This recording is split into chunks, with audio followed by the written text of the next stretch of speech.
Because, how long did you work for the City Life? And was it a newspaper or like a magazine? The City Life. Let me see.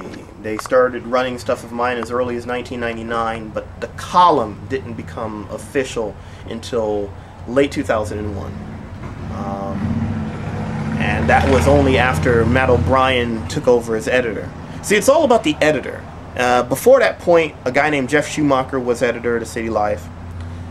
And then after him, there was a guy named Doug Pupple, who wasn't too bad.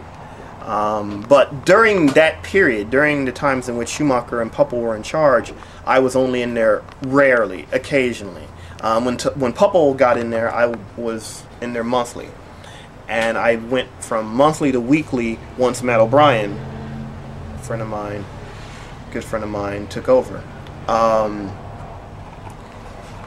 And so basically from like late 2001 until March of 2005, I was in there every week. This is what it looked like.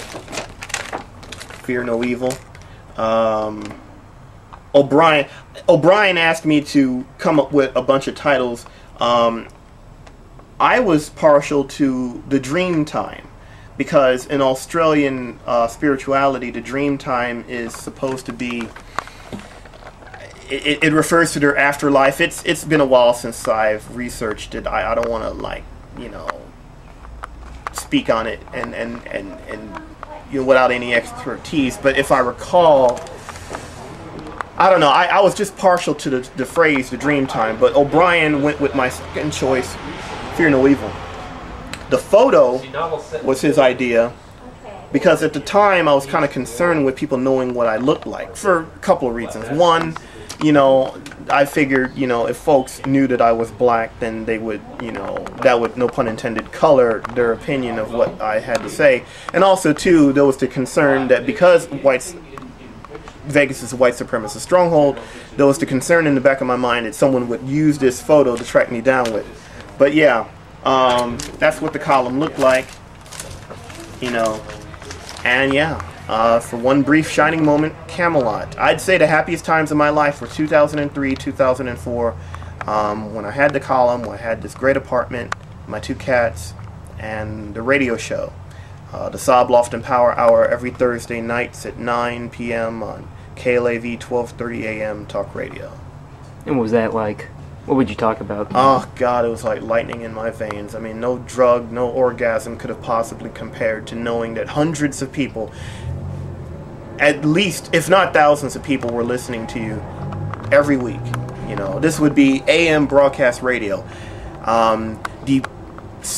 What passed for the peace movement in Las Vegas raised enough money for me to stay on the air from August until October of 2004.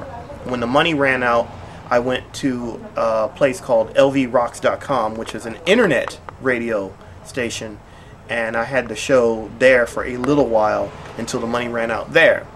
And then, you know, but internet radio is not the same, you know. It has potential, but it's still all about broadcast, be it radio or TV, you know. And the fact of the matter is that the public, I would like to see some accurate pie graphs on this, to see how many people actually own a computer and are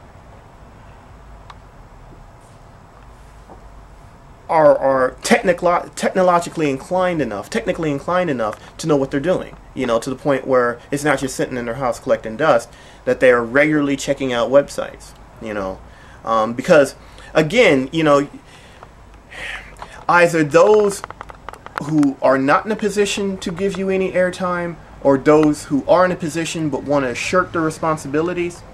Either event, people are always patting you on the head and sending you on your way and telling you, oh, just get online. As if having a website or getting on Facebook or MySpace is somehow the capital T answer, capital A. And it's not. It's completely overrated.